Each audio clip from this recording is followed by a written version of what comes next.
Summer is ending and so is August, and what better way to end the month than a little bit of air crash investigation? Son of a bitch. How did we get to 5 parts now? If you are still somehow new to this stupid series and are wondering what is air crash investigation, this intro's getting old now, guys. Come on, you should know what ACI is at this point. I shouldn't keep having to tell you in every part. It's a documentary series where people like me and you, if we're a part of the NTSB, investigate plane crashes and learn from them to prevent future conflicts. Within those episodes contains animations, and within those animations contain mistakes, some minor and some that are completely avoidable and piss me off. For a series like this, I'm not surprised that a vast majority of my current community is still on my ass for future parts. Is it annoying?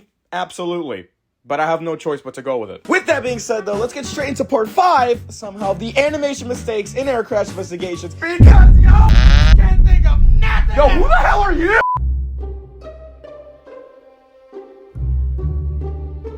Starting off fairly calm because this mistake actually isn't all too bad. The only thing wrong is, the font should be a little bit bold. That and your tail is a little bit, it's like, it's not entirely wrong. Don't get me wrong, it was like, it just doesn't look right. Cam error, buddy. Last time I checked, or as far as I remember, you're an A320-233. And if that's the case, those should not be your thrust reversers. Am I right or am I wrong?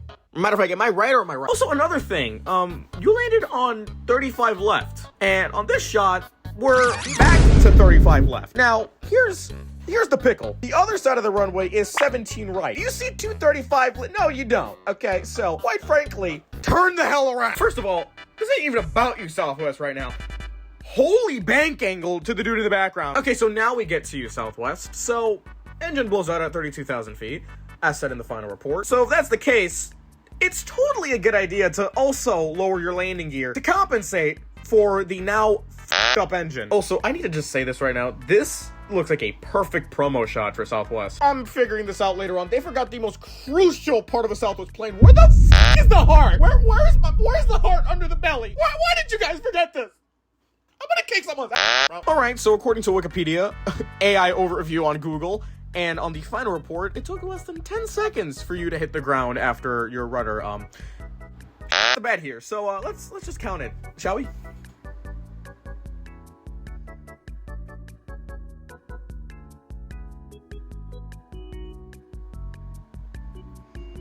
Alrighty, so it's been over 10 seconds, and you may probably dropped about like 20 feet, so. Alright, this animation doesn't seem too bad right now. You know, I think ACI improved. You know, it's not really much of a mistake. Oh. Okay, so we're just magically gonna add a few more windows on the upper deck. Not to mention that the first clip had no fire, but the second one did. Now, I want to say it's because this probably showed in the beginning of the episode, and it's probably, like, it didn't know what happened at first, and then later they finally knew. But I'm just gonna point it out anyway, because you guys are gonna get mad at me if I don't, so. No!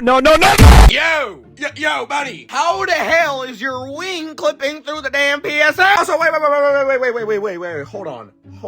hold on, PSA. Where the f*** is the rest of the 50 degrees you were at in the photo? Why are you nearly perfectly horizontal? So, this may not be air crash investigation exactly, but it's still within the topic. It's still within that little range. So, air crash confidential. Why are we putting 757 windows on BA-146s? Because apparently that makes the most sense to you. Oh well.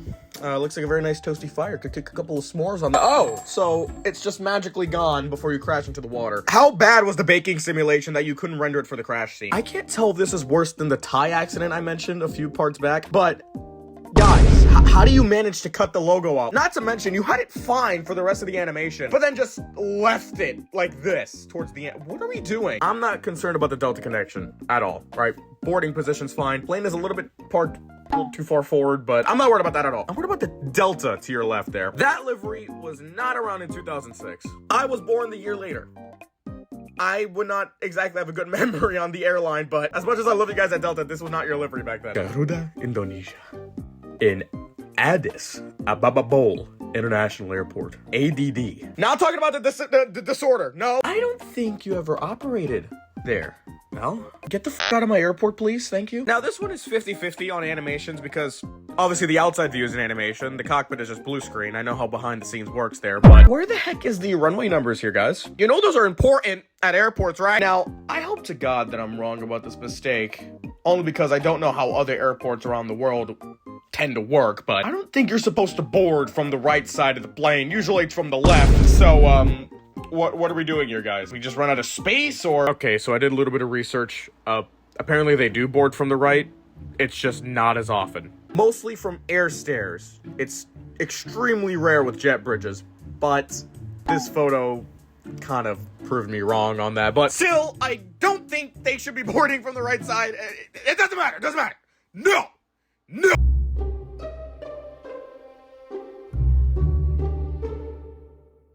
I'm kind of surprised I didn't mention this in any previous part, but those are supposed to be Pratt & Whitney's.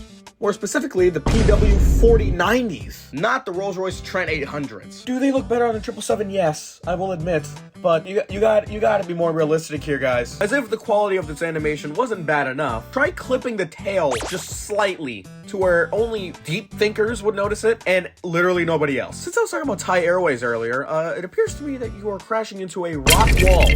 Okay. Apparently you crashed into a mountain. So let's fix that animation up. Now this one came out as a shock to me when I found this out after making part 4. The logo is inverted on the tail. I'm not even going to give that big of a reaction to it because I've already seen it multiple times. Also, speaking of inverted, China Airlines, your registration on your wing, right, is also inverted. FedEx, you have your flaps down. It's just, we already know what happened. You suck at landing, but also where's the flaps in the next shot here? It's already a problem that in Air Canada, it's in London. I already mentioned that before. But what's crazier is that I just really love flying Canada. Not Air Canada, no, you're irrelevant right now. Just completely just Canada. Now, I may be wrong on this, but the tails on the 737s back then did not look like that. It even looked completely different in the original photo. Now, after I saw this mistake, after already making part 4, I was significantly pissed off. I'm not even sure if that's grammatically correct, but I can care less right now. I just want you guys to spot it out, okay? It should be obvious. It's not? Well, guess what? Got you again! I'm gonna just start doing that from now on, just so I can make the videos longer and get more ad revenue out of it. More texture mistakes from the animation team at Air Crash Investigations. There is no N on this Northwest, but you decided to put it on the other one, but that one was reversed. Make it make sense to me, fellas. Running it back to that one Aeromexico flight accident over California. As for the Piper that ultimately destroyed your rudder, it was supposed to be yellow, wherever the green was, so little colorblind community there over by the animation team, but could be worse, could be worse. I could let this slide, but it's a very noticeable color difference. Like, there's no way you could have messed this up. For once, let's actually add some extra detail to our planes and add an extra window between the overwing exit doors, because that's how we're supposed to do it. Even though the original photo doesn't show it at all, let's just add an extra window. You know, people need some more seats in these planes. You know, overbooking's an issue in this country. And again with the reverse registrations. Guys, come on. Stop. No, we can't do this right now.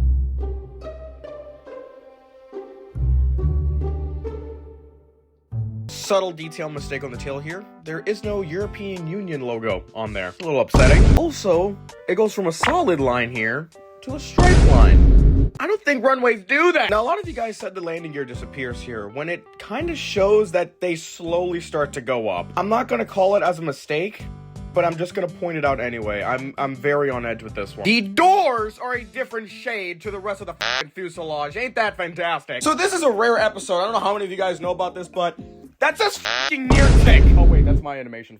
Yeah, that's what I get for using ChatGPT to remake delivery on this 737-200. That's on me. Okay, you know what? I'll call my bluff. That's on me. Also, huge shout out to this guy. He made the original animation and the full freaking episode. They're actually pretty cool. You should check them out. I'm done. I'll maybe see you in a part 6. I'm completely out of mistakes now. If you made it this far into the video, consider subscribing. Maybe check out my other content, because this series will end eventually, and I'm not kidding. I'm actually completely out of mistakes right now. So if there's not at least 5 or 10 for part 6, I might just change the title from part 5 to finale. Anyways, huge shout out to my members scrolling on the left side of your screen. If you want to be on this list, become a member yourself, help support the channel, and you get to see content first before anyone else does. So I'd say it's a pretty good deal.